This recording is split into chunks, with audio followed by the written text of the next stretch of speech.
Angela Meyer, an experienced designer, has created a video on visualization to give you more information on that important design tool. Please check that out now.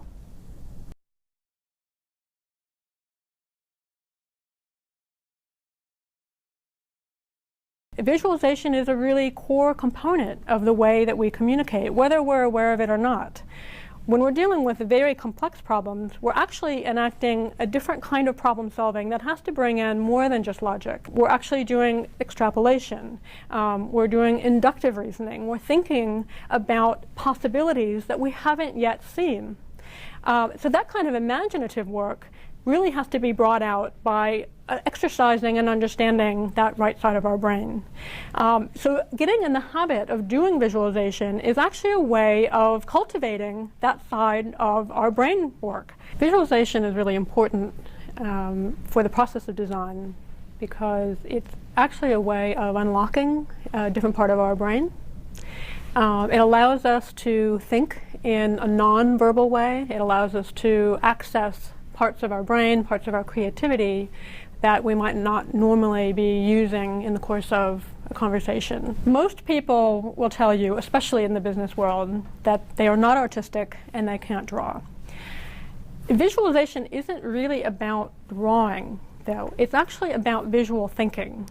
And we all do it. What I've seen is that through practice, you can actually get better and better at doing it. Visualization is anything from the things we write on a chalkboard or a whiteboard, to the images that we create in a PowerPoint presentation, to photography, video. It's basically anything that takes us beyond just using words or language alone. Things like color, things like symbols, for example.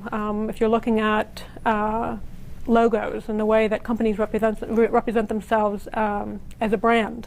Those are all ways to enact a more visual understanding. When we're talking and we're verbalizing things, we see things internally, but we may all be understanding the words in a slightly different way.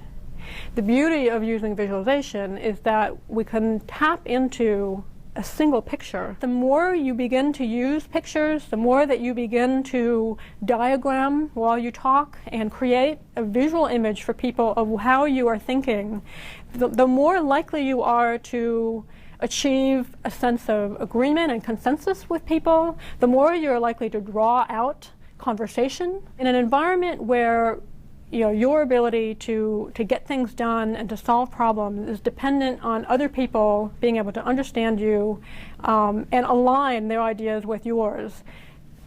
It's really important to be able to understand the way that you communicate to people. The primary tools for thinking visually are really just mastering some basic elements of imagining people, spaces, situations, and actions or movements. It's very easy to create a simple diagram, and most anyone can draw a stick figure, an arrow, a circle, a square. Those are the basic building blocks of creating a visualization. Visualization has a role to play throughout the design process or the development process.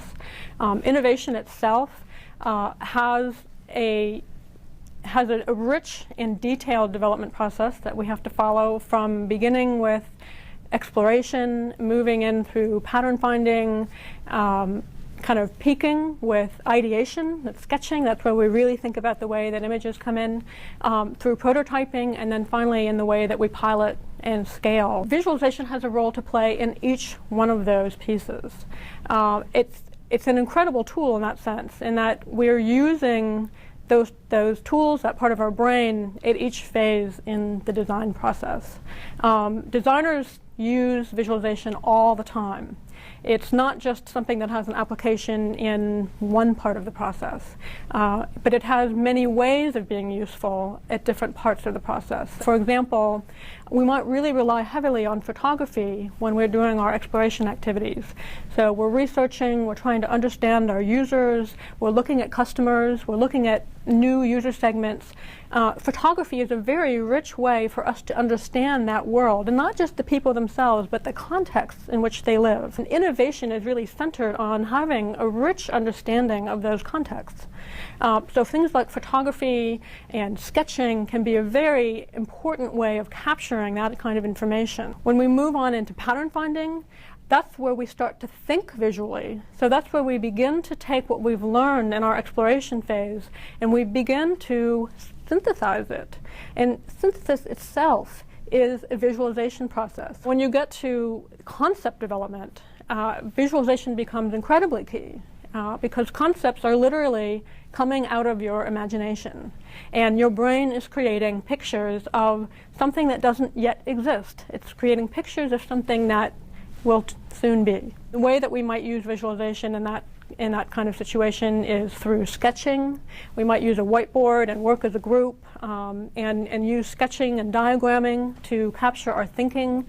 We might utilize photographs at that point to make sure that we understand what the customer experience is like. As we move forward into prototyping, we get much more detailed in the way that we start to visualize.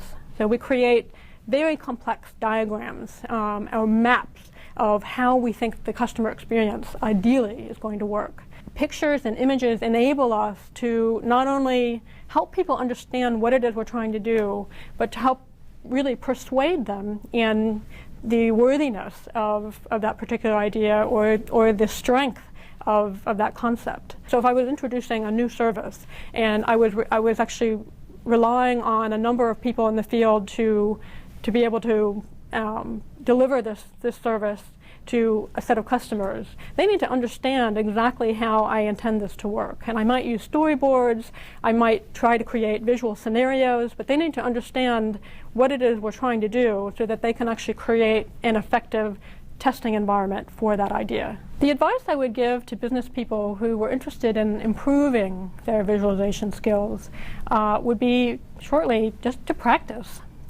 It's the kind of thing where once you begin to use the skill, and it can be a little intimidating at first, but I think that people will find that once they start getting in the habit of doing that, you quickly see how the rest of the room responds to you when you get up and you start drawing.